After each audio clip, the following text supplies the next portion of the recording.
История спасения испанского экстремала Хосе Андреса тремя ингушскими парнями за считанные дни облетела все социальные сети. Резонансная история произошла в середине текущего месяца на дороге между поселком Ягодное и городом Сусуман Магаданской области. Испанец Хосе Андрес решил совершить путешествие по трассе Колыма на велосипеде. Всю дорогу он планировал ночевать в палатке. Конечной точкой путешествия должен был стать Байкал. Поездка оказалась чрезвычайно экстремальной. Турист едва не замерз насмерть на Колымской трассе. В лютый мороз, который доходил до минус 50 градусов. Вот когда такие вещи происходят, конечно, приятно. И есть сравнение. В любом народе есть и те, которые не по умыслу, но получается где-то хулиганы чуть-чуть.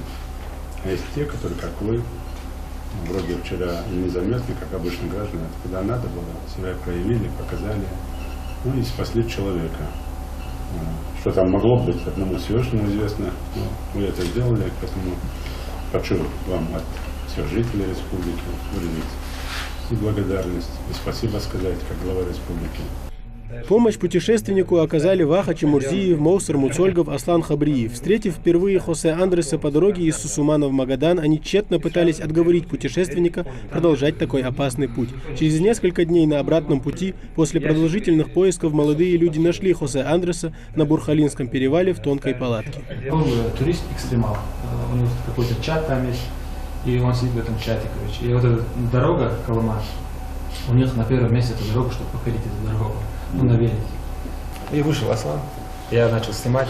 И вот в этот момент, пока мы там, там секунду буквально пошли, и там зашевелилось, короче. Но он проснулся, походу.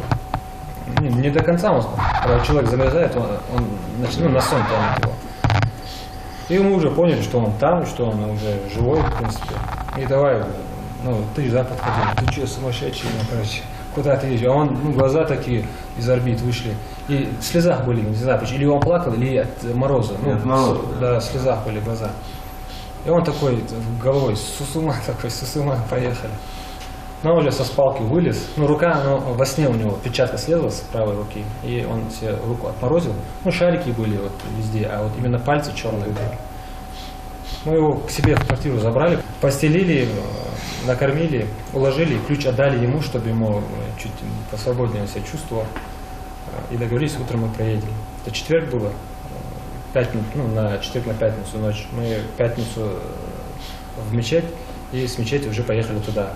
Но утром, когда мы проснулись, я уже знал, что это все знают, потому что у меня в телефоне все соцсети, WhatsApp, Instagram, они красные горели, там по 100 этих стоял. Сначала не помню, что это, но потом, когда включил. А потом мы на автобусе в Магадан отправили. Мы ему объяснили, если в Магадане помощь не нужна будет, послали номер, там встретимся. С билетами проблема была, поэтому он приехал позавчера или вчера только в Москву. История там закончилась.